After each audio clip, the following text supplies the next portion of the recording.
자, 오늘은요, 500년이 넘는 한 왕국의 역사를 정말 고스란히 보존해온 세계가 인정한 타임캡슐의 비밀을 한번 열어볼까 합니다. 아니 이게 말이 되나요? 600년 전 왕이 신하랑 무슨 농담을 했는지까지 우리가 어떻게 알겠어요? 불가능해 보이죠. 그런데 말이죠. 한 왕조가 바로 그런 사소한 것까지 다 포착할 만큼 정말 놀랍도록 정교한 시스템을 만들어냈습니다. 네, 바로 조선 왕조 실록입니다. 이건 그냥 단순한 역사책이 아니에요. 인류 역사상 가장 위대하고 또 포괄적인 기록물 중 하나로 꼽히는 그야말로 걸작이죠. 와, 472년, 거의 5세기에 달하는 시간입니다. 한번 상상해 보세요. 이 실록은요, 이 어마어마한 시간을 단 하루도 빠짐없이 때로는 정말 집요하다 싶을 만큼 아주 상세하게 기록했습니다.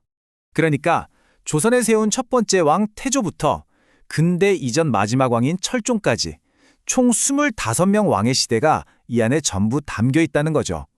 한 왕조의 시작부터 끝까지를 관통하는 정말 대단한 기록인 셈입니다. 아니, 이게 도대체 얼마나 혁명적인 거였길래 제가 이렇게까지 말하는 걸까요? 그걸 제대로 실감하시려면 잠시 시선을 좀 돌려볼 필요가 있어요. 같은 시대, 다른 세상에서는 지식을 어떻게 보존하고 있었을까요? 예를 들어 중세 유럽을 한번 볼게요.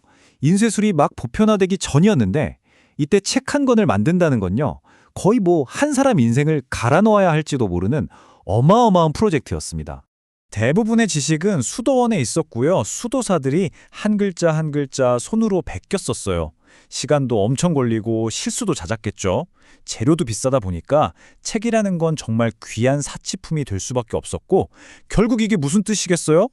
정보, 역사 이런 것들이 전부 극소수의 엘리트 손에만 쥐어져 있었다는 거죠. 자, 이 표 한번 보세요. 차이가 정말 하늘과 땅 차이죠?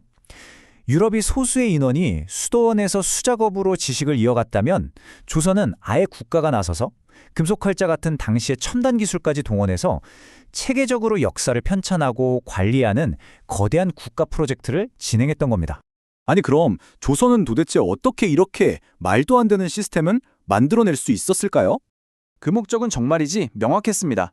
뭐랄까 후대의 왕들에게 이걸 보고 배워라. 과거의 성공과 실패에서 교훈을 얻어서 더 좋은 정치를 해라 하는 일종의 거울을 남겨주겠다는 거였죠.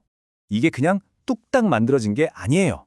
먼저 사관이라는 전문 역사학자들이 매일매일 초고를 쓰면 그걸 춘추관이라는 국가기관에서 싹 모아서 교차 검증을 하고요. 이걸 바탕으로 실록청에서 편찬을 하죠. 근데 여기서 끝이 아닙니다. 완성된 실록을 또 여러 개 복사해서 전국 각지의 안전한 서고에 나눠서 보관까지 했어요. 이게 그냥 몇 줄 요약한 게 절대 아니고요. 왕의 개인 일기부터 시작해서 비서실의 업무 일지, 최고 회의록까지 그러니까 국가 운영에 관한 모든 데이터를 다 긁어 모아서 종합 분석한 거의 오늘날의 빅데이터 같은 거였습니다. 그야말로 살아 숨쉬는 역사의 테피스트리 그 자체였던 거죠.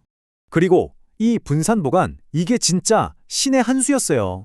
생각해보세요. 혹시 전쟁이 나거나 불이 나서 한 곳이 홀라당 타버려도 다른 곳에 있는 원본 덕분에 역사가 끊기지 않고 이어질 수 있었던 거죠.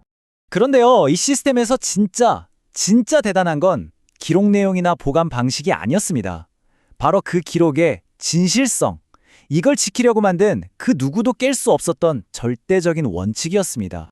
태종실록이 다 만들어지고 나서 그의 아들이자 우리가 잘 아는 성군, 세종대왕이 아버지의 실록을 한번 보고 싶어 했다는 유명한 일화가 있죠. 신하가 뭐라고 답했는지 아세요? 바로 이 말이었습니다. 전하, 만약 살아있는 왕이 실록을 들여다본다면 앞으로 어떤 사관이 목숨 걸고 진실을 쓰겠나이까? 왕의 눈치만 보게 될 거고 그럼 역사는 그 의미를 잃게 된다는 거였죠. 이게 바로 핵심이에요. 세종은 결국 신하의 말을 받아들입니다. 이 사건 하나로 절대 권력자인 왕조차도 역사 앞에서는 함부로 할 수 없다는 엄청난 원칙이 세워진 겁니다. 그리고 이게 수백 년을 갔어요. 진실을 지키려는 이런 확고한 의지, 바로 이것 때문에 조선 왕조실록이 오늘날 전 세계적으로도 엄청난 유산으로 인정받는 겁니다.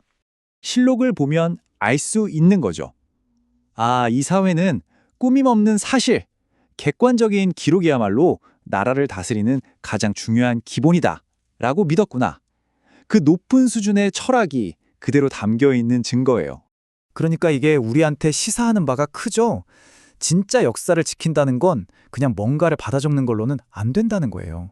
권력 앞에서도 굽히지 않고 진실을 기록할 수 있는 그런 진실성에 기반한 강력한 시스템이 있어야만 가능하다는 거죠. 자, 그럼 이 이야기는 오늘 우리에게 이런 질문을 던집니다.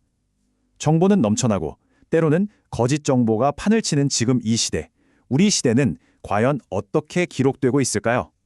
우리는 후세에 진실을 전하기 위한 우리만의 깨뜨릴 수 없는 원칙을 과연 가지고 있을까요?